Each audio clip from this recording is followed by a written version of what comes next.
Welcome back, friends. We last left you after touring the incredibly impressive Nevada City with promises of heading to Virginia City, Montana. Well, now is the time. It's been a very long day traveling from Glacier National Park, but we finally made it.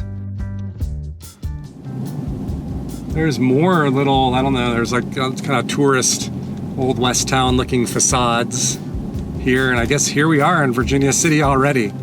So I'm looking for the Fairweather Inn. I didn't even look it up to see. I thought it might have been like I don't know if it's an 1800s place or 20th century is my guess. There's picnic areas down there. Probably where they dredged for gold and panned for gold and probably just picked gold up off the ground in the early days. Imagine that. Finding a spot like that, the excitement.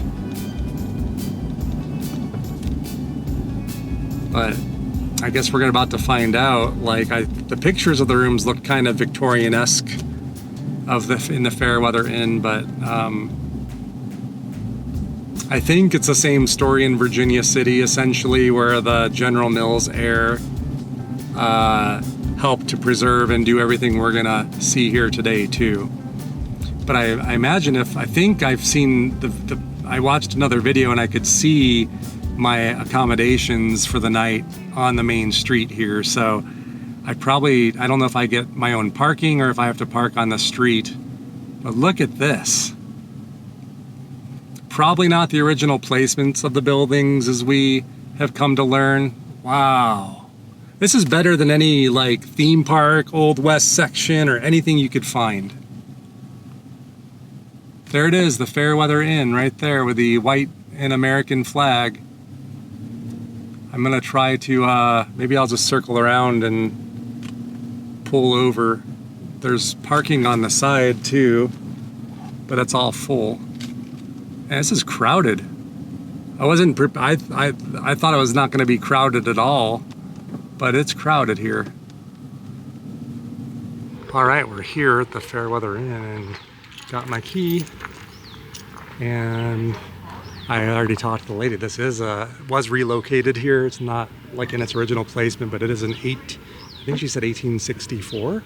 Wait till you see the inside of this place. I got my roommate. We're gonna go check it out now. But she did confirm it's haunted. But the room I'm staying in is not. Room 8. Room 12, she said, and room 16. But she said they're friendly ghosts, she said.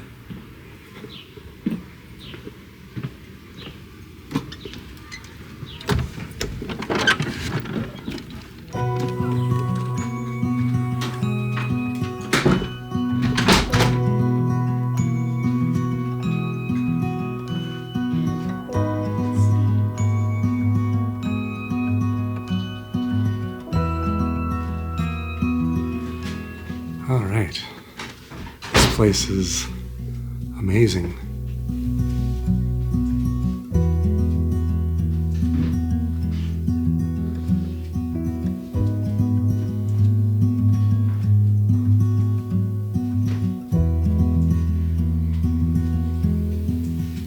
Oh, there's, I guess, the coffee and all that, and then the freaky photos.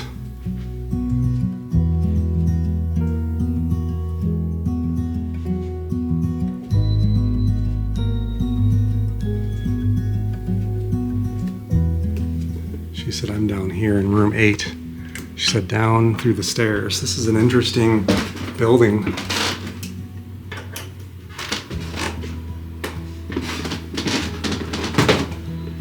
Which one is room 8? Right here. Oh my gosh. It's a tiny little room, but it's awesome. Look at this.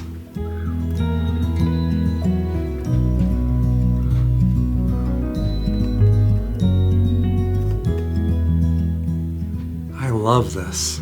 I have my little sink here. I guess I didn't ask if they have showers, like communal showers here.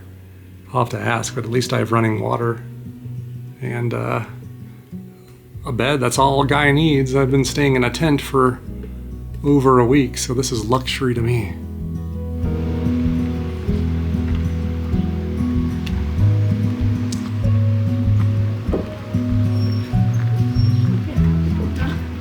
So they have this walking tour. This is thick. I think we're just gonna have to do a blow through. I mean, I don't have time or the energy at this point, but we're gonna sample some here in Virginia City. This is amazing. It's even better than I thought. Now it's cold again now that I took my hoodie off. What do you know? It's a blacksmith shop. Kind of similar to some things we saw in Virginia City, but still, my understanding are most of these buildings I think are the real deal. Probably a lot of them relocated here, but still some of the best Old West artifacts you can find anywhere. There are local businesses kind of mixed in with like historic buildings.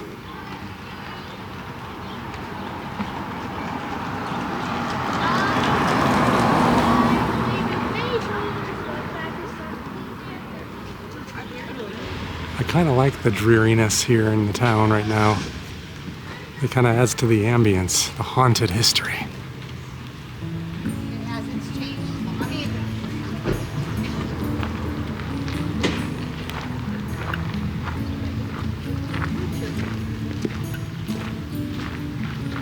This looks like an old church, and I've been trained at Nevada City to look for these display signs.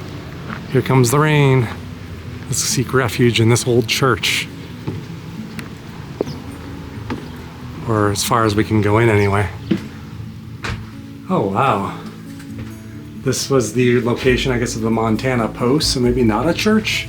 Or maybe it was, I'll have to read up, but you could see a lot of printing press materials in there. Montana's first newspaper, the Montana Post, was founded in August 27th of 1864.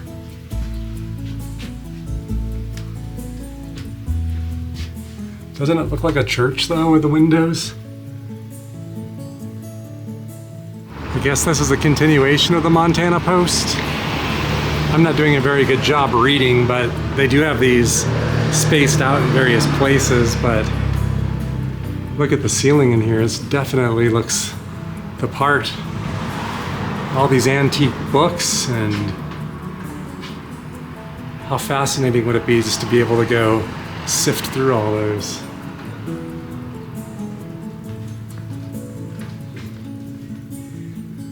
There's a doorway, I guess, to go downstairs where we just were.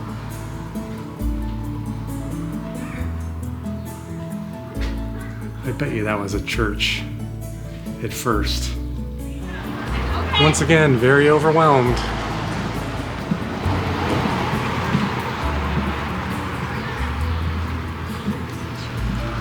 Another building from 1864 that's now a modern business.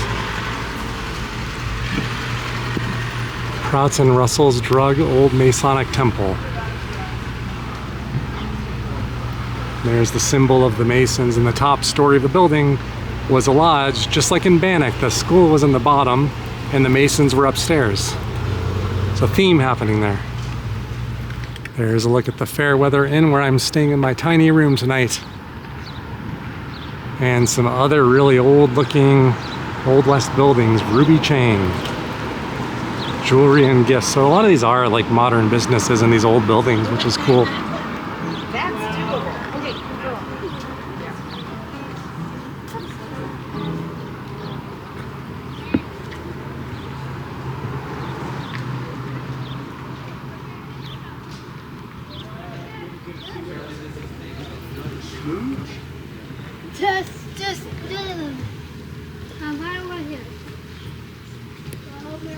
Oh, here's another historic building. You can go in, an old assay office, and it's dark in here and dank.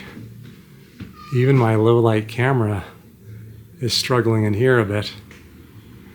We can see better than I can with my own eyes. How neat. So this is fantastic, but what I can tell you so far, my opinion, is if you really like straight up history and want to go inside more buildings and get a little bit more hands-on, I actually thought, so far anyway, I don't want to judge too fast, that Nevada City was kind of more my speed, although there's more buildings you can kind of poke your head into there. Now the sun's out again and here comes the heat. Henry Elling. This is another historic building that you can just walk right in the front here. I like the way they do it too. It's not like you have to like lean into the door. Oh wow. Look at that. 1883. Taylor's Protective Union. But look at all of the period clothing. It's cool how the interiors are kind of inset, so you don't have to like lean in or look through like glass windows or plastic barriers. You actually get to come inside the building, although you don't get to go full on in like most of the ones in Nevada City. But still, I mean, these look like the real deal. I mean, look at the ceiling here. Some of the lumber might be a little newer, but it very much feels authentic. And boots and shoes. I'll work with Mari. I'll get everyone to print. Oh wow. It just has like that old musty smell that you would expect. I love that. So I don't know what the actual constituent parts of those smells are, those old smells, but it's got the old smells.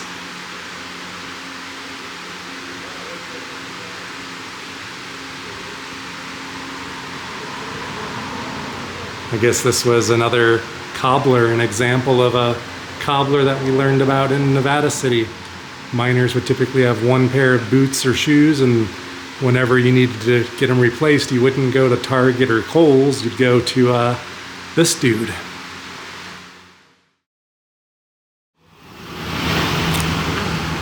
Seems like there's more historic buildings on this end of the street than up the street. I think we were in more of the commercial district, because I do see one after another over here that I think we can poke our heads into or maybe look through windows. Like here's another one, and a barber shop. 1863. It's hard to see in there though. Oh, you can actually see a replica of a barber at his trade.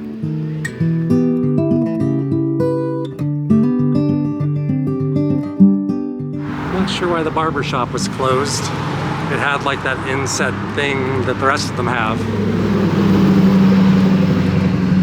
Another blacksmith shop. Or I guess next door is the blacksmith shop. Probably right here. Oh yeah, here we go.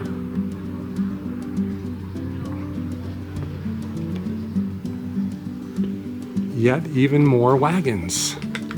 How many wagons could we possibly see in one day? Or I shouldn't say wagon, buggy is what I meant.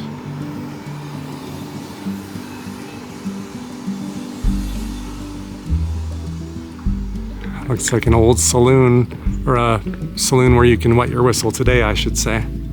I don't know if it's a historic building or not, but probably across the street because there's more, I think, originals this way.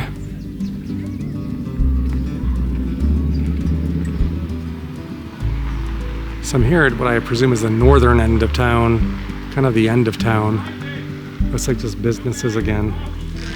Probably in original buildings though.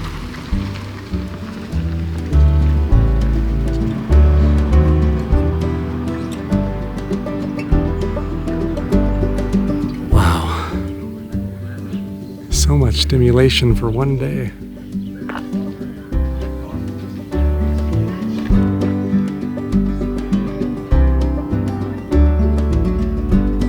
Wow, this looks like the part. No, that's the day closed for business. They have the exact same stuff in it. Yeah. Well, I mean, I'm just wondering if they didn't, I mean, they just didn't have that here, right? Having to skip past a few because it's pretty crowded. So sometimes they're occupied, but it's just store after store, like from just like this.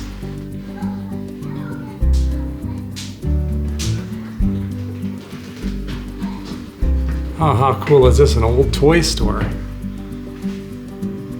Old West toys.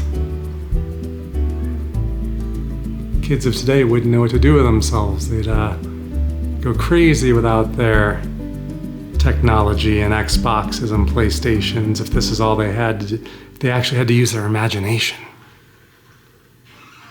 Kind of like I did in the 1980s and 70s. You had to work for your play back then. I think I need to take a rest and eat and maybe let the town air out for, I don't know, an hour or so, and we'll maybe make one more pass. But it's been a long day for me. It's been a long week and a half. So I'm starting to lose steam, so I need to refuel. And I'm gonna head over to the Fairweather Inn and just take some time and just chill, maybe read about this stuff, and maybe later today we'll come out, maybe even after dark, look for ghosts. Ah, it feels so good to sit down, and I'm already seeing that I way underestimated how much there is to this. I mean, we did a good job at Nevada City. Like I said, I spent a good 2 hours there, and I just flew up and down the street here, and you got kind of a sampler just in case I don't get back out before they close up the buildings. But we'll try to get back out there at least to admire the street. But I was actually surprised at how crowded it is. It's a Friday, so I figured, oh, it's during the week. But this town has got a lot of business, and there's some concert here tonight. Everybody keeps asking me, are you going to the concert? It's like, no, I'm actually here for the history. And it was a convenient stopover for the night. You had to drive 5.5 hours from this morning, and here we are. And this is it's a funky room, but I mean that in the best way possible. Let me show you again. You see it from my point of view. The bed's covered in all my junk right now. I have more to unload. I don't know this town well enough to know if it's safe to leave some of my equipment in the car. I got to get my drone and essentials out, not bringing the tent and all that stuff in here. But I imagine it's a safe town. It's a small town, but it's just such a weird room. I like it though. It just feels like something like you'd have back in the day. Just a very small room. And some of the rooms are more sizable here, just so you know. But I'm cheap, so I got the cheapest one they had available. So I'm not complaining. And if it sounds like I'm complaining, I'm not. But I'm just kind of in my own corner here. But not having to set up my tent, not having to break down my tent in the morning, that's luxury. It's just, you don't understand, until you do what I'm doing. Maybe you should try it. You'll come to appreciate the simple things in life really fast, like this. An actual sink of my own. I can actually brush my teeth here, shave, whatever I need to do, and not in a public bathroom. Wow. So this place is a mess now. There's no room for me to put anything in here. So I gotta organize it better, but all of my high value equipment is out of the truck, just as a precaution. I don't think this is the kind of town where one would expect any problems, but all the things of major value have been brought in as an insurance policy, and most importantly, I have this. So turkey and Swiss. And today it's gonna have to be on hot dog bun because my bread is way in the back of the bed of my truck, and I'd have to unpack pretty much everything to get to it, and that ain't gonna happen today, no way. So I'm gonna make a little turkey sandwich with hot dog buns, which is fine because these would go to waste anyway, most likely, if I didn't do that. All right, I've showered. I feel so much better. I ate. I think we're ready to go do one more pass outside and see if things have calmed down.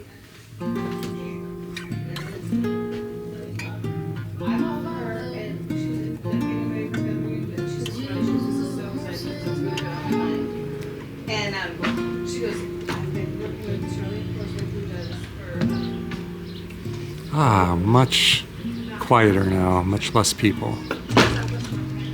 Now we can kind of enjoy, and I did some light reading about some of the buildings here, and really I can kind of summarize what I found.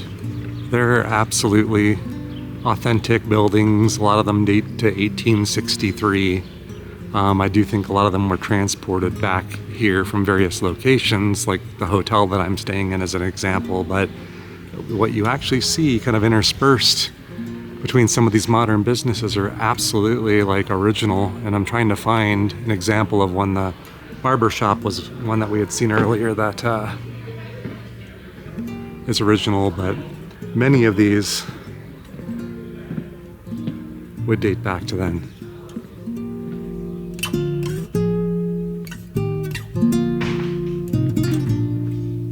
And a lot of them are marked as reconstructions. Some of them reconstructed like in the 1940s. I saw like 1946 was a date.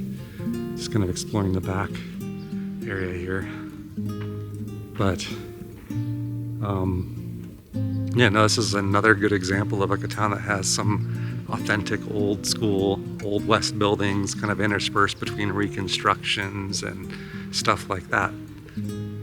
And an interesting note about where I'm staying at the Fairweather Inn is another interesting example of some of the stuff they've done here, meaning that there was actually a log cabin core, or like a hotel that like was a log cabin style core, and over time, like the second floor, the east side of the building, the back, presumably where I'm staying, were all added on, I think, in the 1940s. So when they say it was like from the 1800s, yes, the core was, but I don't even necessarily know if the area that I'm staying in is 1800s vintage.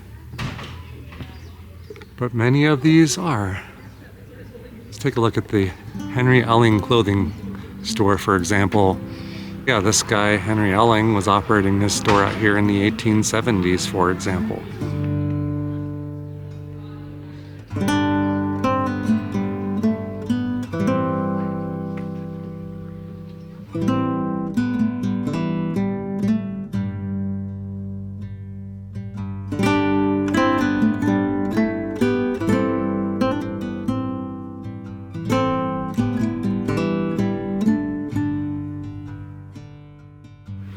Interesting thing is that I think is I'm wondering what did I like better, Nevada City or this area, and I actually think Nevada City was my favorite because I love those open air museums where you can go in a lot of the buildings. Now you can go in, as you saw, many of these you can step in far enough to really enjoy it and feel immersed, so that's not really a problem, but I don't know, there's just something about like those open air museums, and you get a lot more time to yourself, I think is part of it, and those were all real deal buildings too over there.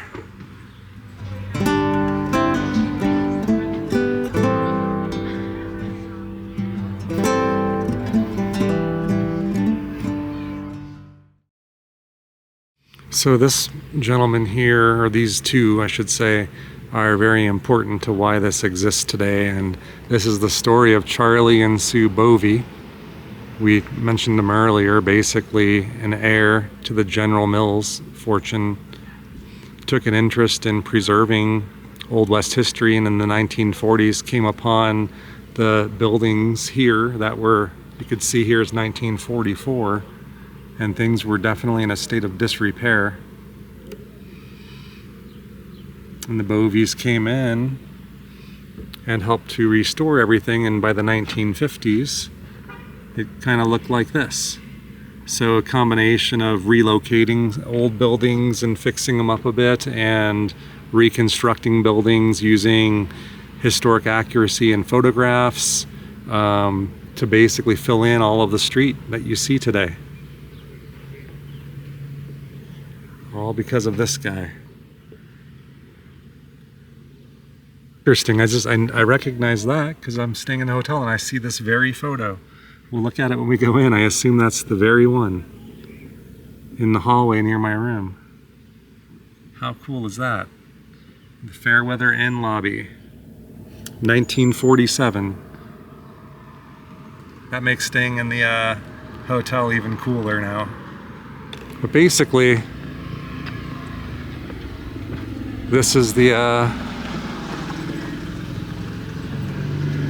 town today in 2025. Even during Mr. Bovey's time when he was restoring it, that's a long time ago now already. But the history goes back even further, which is even cooler. And I think there's more to find on other streets here, but we're kind of winding down, I think, to the end of our day. But my favorite section is actually all the way back, kind of past the Fairweather Inn where I'm staying. Definitely starting to lose my oomph. You know, I ate, showered, and I've got all my equipment charging for the morrow. Tomorrow's gonna be a busy day driving through campgrounds, so not the most exciting, but campground heavy work is about to start. So this is a good time of the day to be hanging out and enjoying the old buildings. And there's the old Fairweather Inn where I'm staying. So basically, like that back portion, I don't know if this portion is the original core. I know that back tower, I believe, is not. There's a fire escape that is not. I believe the second floor is not. I think that's all 1940s. So I wonder if somewhere deep within these modern walls are the actual logs from the original building. I'm gonna ask when I go in and see if there's any, like what's considered the core. That would be the part dating back to the 1800s.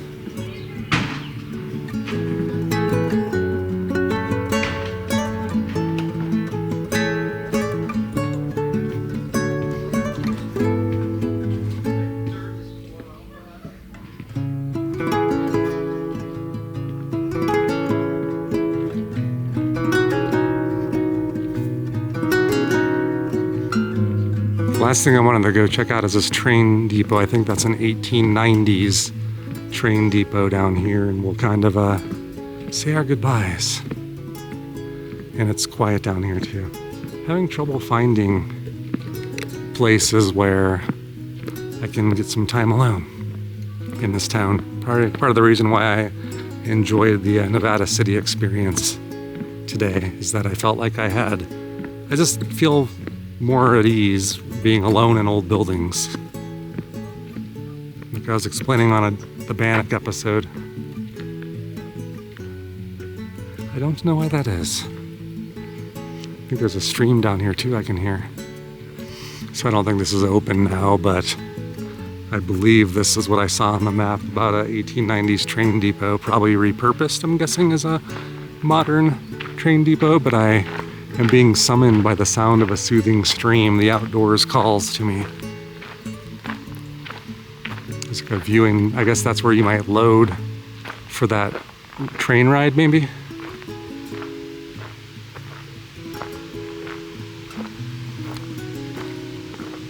I bet you that's what that is. Ah, it's nice back here. There's actually buildings back here to check out too, so like those are pretty neat looking. I don't know anything about those, but this has a sign on it. So let's see what this says. It's Cole's Little Joe's Cabin. So carpenter Julius Coles purchased this property in 1882 when he built a one-room log cabin.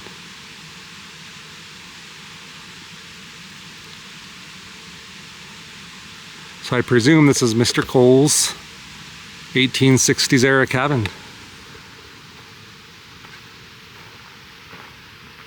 I could buy it. It looks the part to me.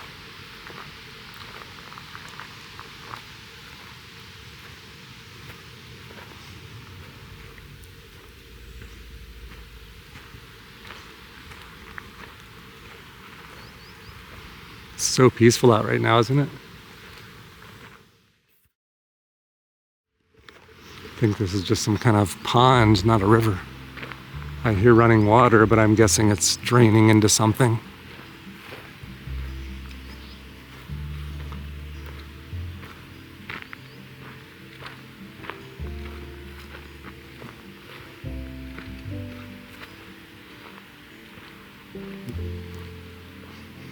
A lot of mosquitoes, I think, here buzzing around me.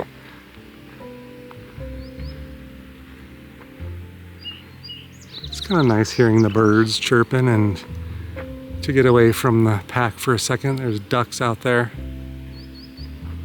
Some more ducks in the middle.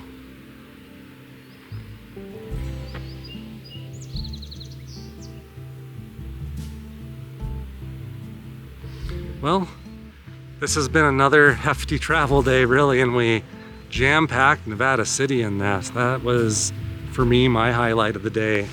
And I'm definitely enjoying Virginia City.